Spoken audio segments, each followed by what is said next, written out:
함께 나눌 하나님의 말씀, 구약성경 출애굽기 6장 2절로 13절까지 말씀입니다.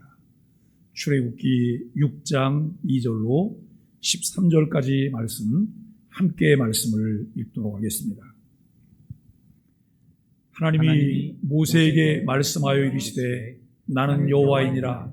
내가 아브라함과 이삭과 야곱에게 전능의 하나님으로 나타났으나 나의 이름을 여호와로는 그들에게 알리지 아니하였고 가나안 땅 곧 그들이 거류하는 땅을 그들에게 주기로 그들과 언약하였더니 이제 애굽 사람이 종으로 삼은 이스라엘 자손의 신음소리를 내가 듣고 나의 언약을 기억하노라.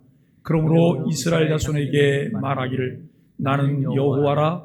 내가 애굽 사람의 무거운 짐 밑에서 너희를 빼내며 그들의 노역에서 너희를 건지며 편팔과 여러 큰 심판들로서 너희를 속량하여 너희를 내 백성으로 삼고 나는 너희의 하나님이 되리니 나는 애굽 사람의 무거운 짐 밑에서 너희를 빼낸 너희의 하나님 여호와인 줄 너희가 알지라. 내가 아브라함과 이삭과 야곱에게 주기로 맹세한 땅으로 너희를 인도하고 그 땅을 너희에게 주어 기업을 삼게 하리라.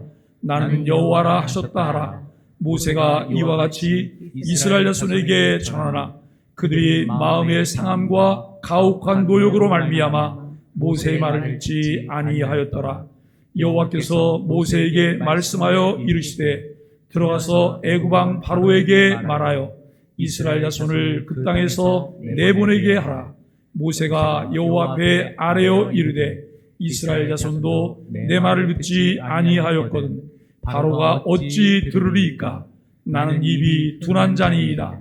여호와께서 모세와 아론에게 말씀하사 그들로 이스라엘 자손과 애굽 왕 바로에게 명령을 전하고 이스라엘 자손을 애굽 땅에서 인도하여 내게 하시니라. 아멘. 함께 인사하겠습니다. 아슈레 오늘 출애굽기 6장 2절로 13절까지 말씀을 통해서 약속을 붙잡고 순종하는 신앙이라고 하는 제목으로 함께 말씀을 나누려고 합니다.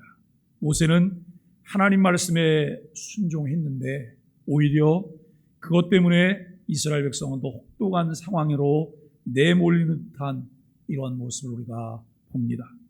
보통 사람들은 이럴 때에 외부에서 온 문제를 해결하려고 동분서주합니다. 그러나 하나님은 이스라엘의 내부 그 믿음을 바로 잡으라라고 말씀하십니다.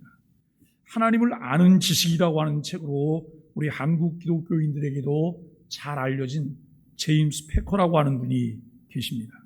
그런데 이분은 이런 이야기를 했어요. 하나님의 약속을 굳게 믿고 그분의 명령에 복종하는 선택은 언제나 옳았다라고 하는 이야기를 합니다.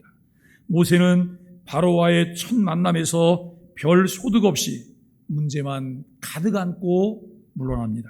그러나 하나님은 그 전에 호렙에서 그에게 주셨던 계시의 연장으로 언약의 하나님 그리고 전능하신 하나님 즉 여호와로 새롭게 자신을 모세에게 계시하십니다. 여러분 2절 말씀에 보면 나는 여호와이니라 라고 모세에게 말씀하십니다. 3절에서는 내가 아브라함과 이삭과 야곱에게 전능의 하나님으로 나타났으나 나의 이름을 여호와로 그들에게 알리지 않았다라고 말씀하십니다. 그냥 우리 한글 성경에는 하나님, 여호와 이렇게 이제 구분되니까 똑같은 이름의 의미로만 우리가 여러분 이해하고 생각할 때가 많아요. 그런데 나는 여호와이니라 라고 하는 이 말씀에는 야훼라고 하는 이제 이름을 사용하게 됩니다. 그 다음에 여기 내가 아브라함과 이삭과 야곱에게 전능의 하나님으로 나타났으니 라고 하는 이 부분을 말할 때는 엘샤다이라고 하는 이름으로 이렇게 이제 나타나게 되죠. 2절과 3절은 이전에 이스라엘 주상들을 향한 것과는 달리 하나님의 뜻과 계시 곧 하나님의 언약이 새롭게 선포되는 것을 말씀하고 있습니다. 4절과 5절은 과거에 이스라엘 주상들에게 전능하신 하나님의 이름으로 허락하신 언약을 가리키는 내용이에요. 이를테면 이런 것입니다. 이 엘샤다이라고 하는 전능하신 하나님께서 나타나셔서 아브라함과 이삭과 야곱에게 가나안 땅을 약속하세요. 이분이 전능하신 하나님이신 거예요. 그런데 모세에게 나타났던 야훼라고 하는 여호와라는 이 하나님의 이름을 사용하시면서 이제 무엇을 말씀하시냐면 약속의 땅을 약속했던 그 전능하신 하나님이 이제는 약속의 땅으로 들어가도록 더 점진적으로 하나님의 계획들을 펼쳐가시는 내용을 말씀하고 있다라고 하는 것입니다. 그래서 우리는 창세기를 읽으며 그리고 출애굽기를 읽고 여러분 쭉 구약 성경을 말라기를 읽고 신약 성경을 읽으면서 우리가 조금 더 관심 있게 성경을 본다면 무엇을 볼 수 있냐면 계시의 점진성이에요. 계시의 점진성. 처음에는 하나님께서 우리에게 그냥 윤곽만 말씀하시는 약속을 주신 거예요. 그런데 이제 창세기로부터 시작해서 점진적으로 그 윤곽들을 더 모습들을 드러내면서 마침내 그 모습이 완성된 모습으로 보여지게 된다라고 하는 것을 우리는 생각을 해볼 수 있을 것입니다.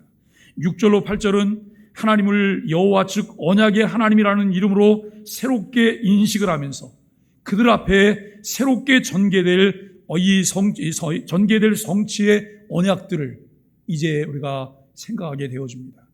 여러분 신앙생활하면서 꽤 많은 분들이 처음에는 아무것도 모르고 신앙생활 하시는 거예요.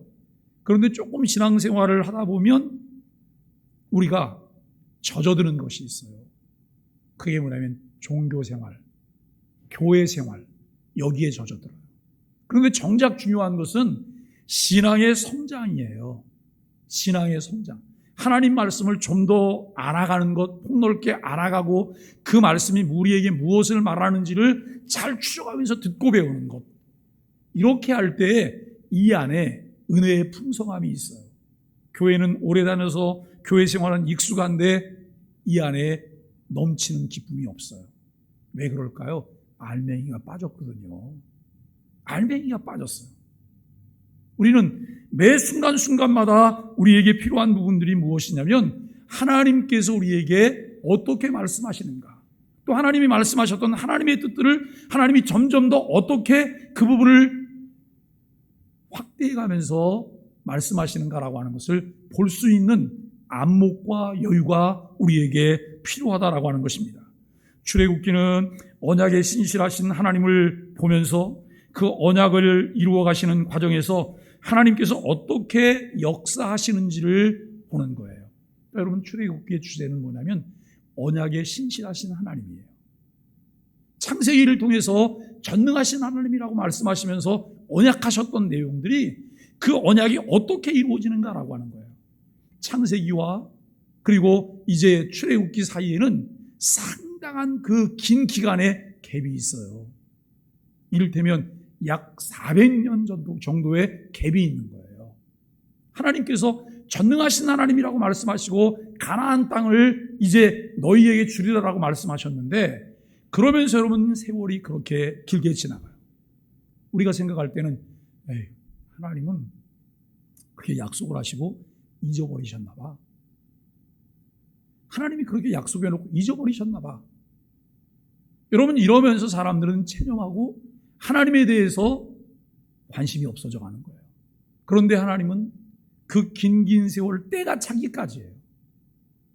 때가 차기까지 하나님께서는 기다리시고 그 안에서 여러분 많은 부분 또 역사하시면서 이 일을 하세요. 우리는 오늘도 신앙생활하면서 우리의 삶 속에서 때때로 마음이 답답할 때가 있어요. 하나님께 기도했는데 묵묵부답이에요. 하나님 제가 이런 상황에 처했거든요. 이거 어떻게 좀 하나님이 해결 좀 해주셔야지 하나님이 아니면 해결할 수 있는 방법이 없어요. 라고 말씀을 드렸는데 묵묵부답이에요. 우리는 실망하기도 하고 낙심하기도 해요. 그런데 여러분 우리는 늘 기도할 때 내가 기도했던 내가 처해 있는 상황과 그 문제에 대해서 하나님이 명쾌하게 대답해 주시는 응답만 기다리고 있어요. 근데 하나님은 이렇게 말씀하세요. 좀 기다려봐라. 서두르지 말고 기다려봐라. 그런데 그 기다림의 시간이 그냥 애가 타고 조급해지고 여러분 그런 시간이 아니에요. 나를 돌아보면서 주님을 기대하고 주님을 의지하는 기간이에요. 주님께 더 가까이 가는 그런 기간이죠. 그런데 우리는 견딜 수가 없어요. 불안하고 또 답답하고 힘들어서. 그러다가 기다렸는데 하나님께서 막판에 가서 뭐라고 말하냐면 아니야 라고 말씀하세요. 아니 하나님 그러려면 진작 아니라고 말을 해서 그냥 저도 일찍 단념하게 하시지 왜 이렇게 질질 끌다가 끝에 와서 아니라고 말씀하시는 거예요. 여러분 하나님이 그래 기다려 아니야 세 가지 응답이 우리에게 가장 좋은 것으로 응답하신 거예요. 왜 아니라고 말씀하시는데 기다리게 할까? 기도의 목적은 응답받는 것이 아니에요. 기도의 목적은 이미 하나님이 우리 아버지가 되셨기 때문에 그 하나님과 친밀한 교제를 나누는 거예요. 우리가 하나님이 우리 아버지임에도 불구하고 우리의 관심은 하나님이 가지신 거야. 하나님이 주실 수 있는 거에만 관심이 있어요. 그런데 하나님은 너와 나예요. 우리. 이 관계를 하나님이 중요하게 여기신다라고 하는 것을 보게 됩니다. 우리는 하나님의 일하심 속에 수많은 사람들이 등장하지만 그들이 얼마나 하나님에 대한 바른 이해를 바탕으로 그분을 신뢰하며 행동하는지를 보아야 할 것입니다. 출애굽과 가나안 땅에 대한 언약도 아주 오래전에 믿음의 조상들에게 주어졌어요. 아브라함도 죽고 이삭도 죽고 야곱도 죽고 그리고 요셉도 죽고 많은 사람들이 죽었어요.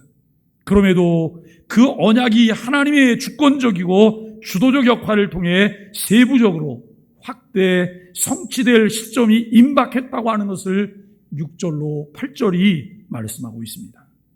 이스라엘의 구원을 위해 세부적으로 일하시기 시작하시는 여호와 하나님께서 내가 애굽 사람들의 무거운 짐 밑에서 너희를 빼내며 그들의 노역에서 건지며 편팔과 여러 큰 심판들로서 너희를 속량할 것이라고 선언하세요.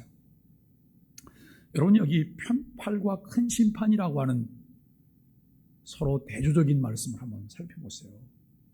구원하기 위해서 내가 너희를 향하여 팔을 펼 것이다. 능력의 손으로 너희를 붙잡게 될 것이다 라고 하는 말씀이에요. 그러면서 여러 큰 심판들로서 하나님의 백성들에게는 편팔로 그들을 안아주시고 붙잡아주시고 인도해 주시지만 하나님을 대적하며 이스라엘 백성들을 괴롭게 하며 악행을 저지르며 여러분 악을 쌓았던 대적들을 향해서는 하나님이 심판으로 역사하신다라고 하는 말씀이에요. 우리는 하나님의 일하심의 양면성을 보면서 우리들이 어떤 모습으로 주님을 바라볼까, 주님을 기대하며 기다릴까에 대한 생각들을 가져야 될 것입니다. 이 모든 약속의 근본 목적은 하나님이 주권적으로 이스라엘을 하나님의 백성으로 삼으시는 데 있음을 7절이 말하고 있어요. 여러분 이 7절에서 내가 너희의 하나님이 되리라 라고 하시는 말씀을 하세요. 그리고 너희는 내 백성이 되리라. 이것에 대해서 구체적으로 하나님께서 이제 펼쳐놓으시는 것이 출애굽기 19장에 나올 거예요. 이러한 내용들을 우리가 입체적으로 좀 더 볼 수 있다면 하나님을 붙잡는 것이 좀 더 쉬워져요. 하나님을 아는 지식이 많아지면 많아질수록 그분에 대한 기대가 점점 커져요. 왜요? 그분이 어떤 분이라고 하는 것을 알아가기 때문에. 그런데 우리가 그와 같은 것들을 놓쳐버리면 그냥 내가 늘 힘쓰는 거예요. 내가. 하나님이 약속하시고 하나님께서 말씀하셨던 내용들을 알면 그 약속을 붙잡고 기다리는 거예요. 좌절한 자를 일으키는 것은 약속의 말씀입니다. 하나님은 좌절한 모세에게 약속을 다시 확증하심으로 용기를 북돋아 주십니다. 이는 약속을 보증하는 자필 서명과도 같은 것이죠. 하나님이 주신 약속은 몇 가지로 우리가 정리를 해볼 수 있어요. 첫째, 과거 조상들과 언약을 맺으신 하나님은 현재 이스라엘과도 새롭게 언약을 맺으신다라고 하는 거예요. 둘째, 하나님은 이스라엘 자손의 신음소리를 듣고 하시며 그들을 반드시 구원하신다는 거예요. 왜요? 약속했기 때문에요. 약속된 것이기 때문에 하나님은 반드시 구원하신다는 거예요. 셋째는 약속의 땅을 주십니다. 그것이 하나님의 약속이었기 때문에요. 나는 여호와라고 하는 선언과 함께 주어진 약속들은 반드시 성취된다고 하는 것이죠. 이 약속을 믿는 성도는 불안해하거나 좌절하지 않아요. 약속을 믿지 못하는 사람은 매일매일 좌불안석이에요. 그리고 내가 무엇을 해서 하나님께 인정을 받아야 될 것 같아요. 하나님은 내가 무엇을 한 것 때문에 약속을 지키시는 것이 아니에요. 언약에 신실하신 하나님이에요. 자기 자신의 신실하신 하나님이세요. 설령 우리는 그 언약을 잊어버리고 여러분 우리가 마음대로 곁길로 방황하고 다녀도 하나님은 그 약속을 기억하고 계세요. 우리가 어제 말씀인가요? 이스라엘 백성들이 신음합니다. 너무 고통스러워서. 그랬더니 하나님께서 약속을 기억하사 그래요. 약속을 하나님이 그동안 잊어버리고 있었다는 건가요? 아니요. 하나님의 때가 되었음을 하나님이 상기시키는 그런 말씀이시죠. 나는 여호와라고 하는 표현과 더불어 주어진 약속들이 무엇인가요? 하나님이 내게 거듭 확증해 주시는 약속의 말씀이 있다면 그 말씀은 무엇인가요? 하나님의 약속을 이스라엘에게 전하지만 가혹한 노역으로 지칠 대로 지친 이스라엘 자손들은 그의 말을 믿지 않습니다. 당장 고된 노역을 감당하며 하루하루를 버텨야 했던 이 이스라엘 자손은 모세가 전하는 하나님의 원대한 구원 계획도 그들을 통해 이루시겠다는 하나님의 비전도 귀담아 듣지 않아요. 삶이 너무 힘들어요. 하나님으로부터 정서적으로도 너무나 멀어져 있어요. 너무 힘들어서 하나님 믿고 살다가 그 좀 고통 속에 부르짖다가 이제 모세가 나타나갖고 뭔가 이루어질 것 같아서 기대를 했는데 더 큰 고통이 자신들에게 밀려와요. 귀 닫고 마음 닫고 그리고 위를 바라보지 않는 거예요. 아무 소리도 듣지 않으려고 하는 그들의 모습을 보게 돼요. 그 이유는 현실적인 고된 노역으로 그 마음이 상해졌기 때문입니다. 인내하며 견딜 수 없는 상태로 낙담하고 좌절하고 있었다라고 하는 말씀입니다. 모세와 아론이 전한 하나님의 말씀은 애굽 왕 바로를 자극해서 이스라엘에게 더 혹독한 강제 노역을 부과했습니다. 이처럼 계속되는 육체적 고통은 하나님의 구원에 대한 소망을 무너지게 했어요. 거듭 좌절을 경험하고 낙담하는 백성을 바라보면서 힘겨워함에도 하나님의 명령에 순종하는 것이 사명자의 책무예요. 우리가 여러분 눈에 보이는 것이 전부는 아니잖아요. 눈에 보이지 않는 것이 더 중요해요. 목회자의 사역들이 눈에 보이는 것들은 여러분 10% 20%에 불과해요. 눈에 보이지 않는 사역들이 더 많아요. 그런데 지금 아우성이고 원망하고 낙심하고 있고 답답해하는 이스라엘 백성들을 보면서 모세도 좌절이 돼요. 모세도 답답해요. 그럼에도 불구하고 그 백성들을 향하여서는 그들에게 약속의 말씀을 다시 상기시키며 전달하는 것이 사명자의 책임이에요. 이제 더 이상 무엇을 할 수 없는 상황에 이른 모세에게 하나님께서 새 힘을 북돋아 주셨을까요? 엘리야에게 새 힘을 주셨던 것처럼 새 힘을 주셨을까요? 아니요.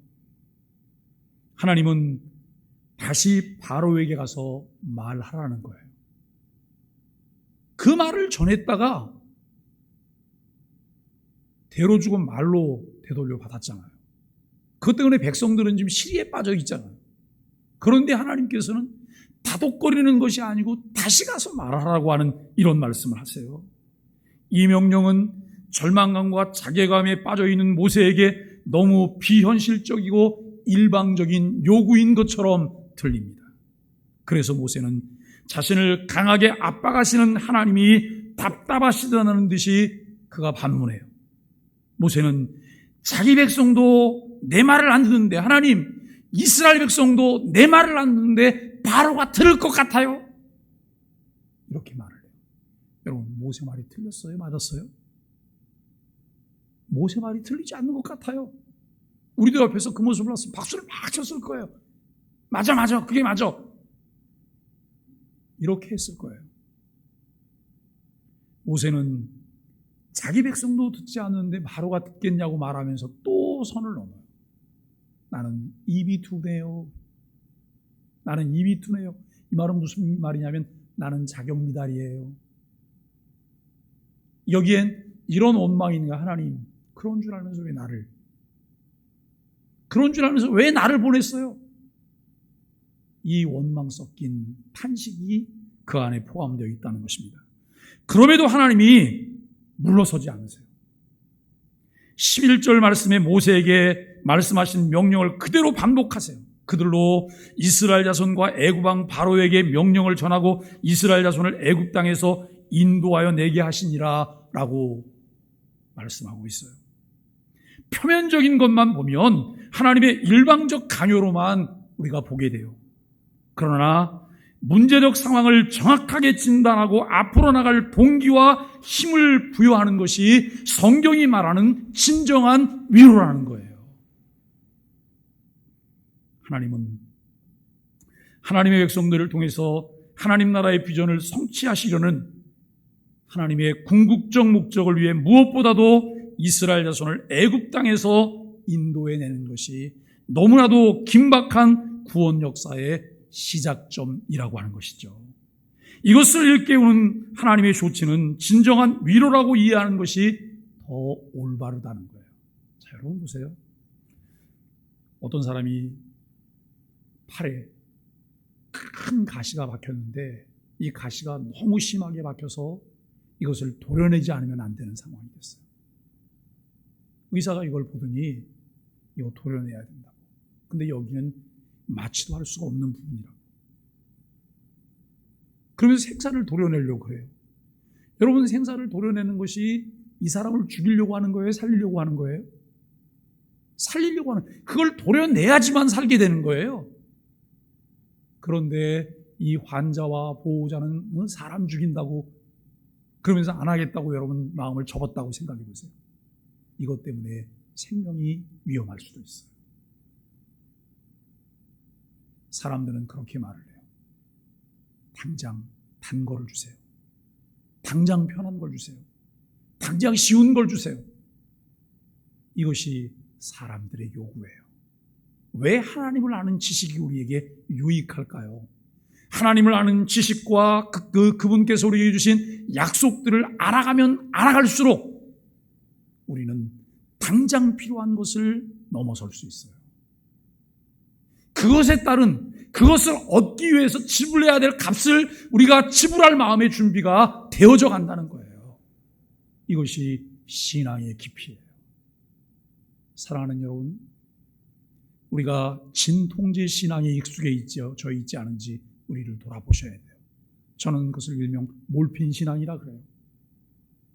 당장 지금 고통 없으면 만족스러운 것으로. 그런데 여러분, 그 고통스러운 것을 제거해야지만 영광스러움을 가질 수 있다는 거예요. 이것이 하나님께서 모세를 바로에게 다시 나가라고 말씀하시는 거예요. 왜냐하면 그 일을 위해서 지금 일이 진행되고 있기 때문에, 그 고통 속에서 심하는 이스라엘을 출애굽시키고자 하시는 원대하고 절박한 하나님의 의중을 오해한 그분의 위로의 손길을 거듭 거절하는 모세를 보게 돼요. 나는 입이 둔한 자다. 나는 입이 둔한 자다라고 하는 거예요. 아, 입이 둔하면 어떻다고요? 하나님이 하시겠다는데요. 여러분 가정에서 설거지 하실 때 고무장갑을 사용하시나요? 고무장갑이 설거지 하죠? 그죠? 고무장갑이 설거지 하잖아요. 설거지 다 끝나고 난 다음에 고무장갑을 빼놨어요. 그런데 누가 또 설거지할 걸 갖다 놨더니 고무장갑이 갑자기 딱 일어서더니 막 가서 막 설거지를 해요. 정말 그렇습니까? 아니에요. 고무장갑이 설거지를 하는 것이 아니라 내 손이 설거지를 하는 거예요. 하나님께서 모세를 지금 도구로 사용하시겠다는 거예요. 내가 다 할 것이니까 너는 가기만 하면 된다고 하나님께서 말씀하세요. 그런데 모세를 비롯한 우리는 그것도 안 돼요. 네, 갈게요. 그렇게 할게요. 이게 안 되는 거예요. 왜요? 내가 있기 때문에. 내 판단과 내 기준이 있잖아요. 계속적인 겁으로 좌절을 경험한 모세에게 하나님이 주신 명령은 무엇인가요? 좌절 속에서도 끝까지 말씀에 순종해야 하는 이유가 무엇일까요? 이스라엘 백성은 하나님의 말씀과 현실 사이에 서 있습니다. 때로 암울함 속에서 하나님의 말씀을 따르기도 했지만 많은 경우 힘겨운 삶으로 인해서 하나님 말씀에 귀를 닫았습니다. 가혹한 노역 속에서 마음이 상함으로 점점 조급해지고 초조해집니다. 그러면서 마음에 있던 하나님의 말씀은 희미해져 갑니다. 현실은 냉혹해요. 현실은 가혹합니다. 그러나 성도는 가혹한 현실 속에서도 하나님의 말씀이 거할 마음의 터를 지켜내야 돼요. 여러분, 매일매일 삶 가운데 은혜를 사모하며 갈망함이 있어야 돼요. 내가 배가 고프고 허기지도 하고 하는 것은 음식을 받을 만한 이런 마음의 공간이 내게 준비되는 거예요. 하나님의 말씀을 사모하기 위해서 기도하셔야 돼요. 제가 이제 일반세 그래갖고 이 일반세를 지금 이번 주 안에 하고 있잖아요. 너무 좋아요. 일반세를 하면서 다음 주간은 또 종전처럼 묵상 내보내고 개인적으로 와서 기도하실 거예요. 그 다음 주간이 우리가 특세예요. 제가 일반세라고 해서 이렇게 모이게 된 이유는 다른 것 아니에요. 평상시에 늘 일정한 시간을 정해서 내가 어디에 있든지 깨어있는 삶을 살자는 거예요. 교회가 공동으로 모이던 공동으로 모이지 않던 그 시간은 내가 하나님 앞에 정해진 시간이기 때문에 교회가 모인다고 하면 내가 한 마음이 되어서 교회와 함께 마음을 모아주는 것, 이것은 공동체를 세워가는 거잖아요. 그리고 개인적인 경건을 유지하기 위해서 나는 늘 그 시간을 유지하고 있는 거예요. 내게 무엇이 맡겨졌기 때문이 아니라 나는 그 시간이 하나님 앞에 드려지기로 한 시간이기 때문에 내가 살기 위해서, 나를 살리기 위해서 늘 하나님과의 그 교통이 있는 이런 시간이에요. 그래서 자유롭게 오세요. 오고 싶은 분만 오세요. 은혜를 사모하는 분만 오세요. 하나님을 사랑하는 분만 오세요. 이 말을, 목사님 왜 저렇게 말을 하지? 이렇게 생각하는 사람이 있을지 모르겠어요. 이게 맞아요. 언제까지나 강제로 억지로 떠먹여줘서 여러분 억지로 먹는 그런 신앙생활을 우리가 해야 될까요? 아니에요. 그 필요를 깨닫고 느끼면서 스스로 자립하는 그리스도인으로 살아가는 이런 은혜가 우리에게 필요합니다. 사랑하는 소망의 가족 여러분, 우리가 처한 상황들 때문에 우리들의 마음이 어려워지고 닫혀져 있어서 하나님 말씀을 들을 수 없고 마음에 담아둘 수 없다면 우리는 불신앙의 악순환에 빠질 수밖에 없다는 것입니다. 이미 주신 약속의 말씀을 배우고 확신하며 그 약속을 붙잡고 순종함으로 이 세상을 넉넉히 이기는 소망의 가족들이 되시기를 예수 그리스도 이름으로 간절히 축복합니다.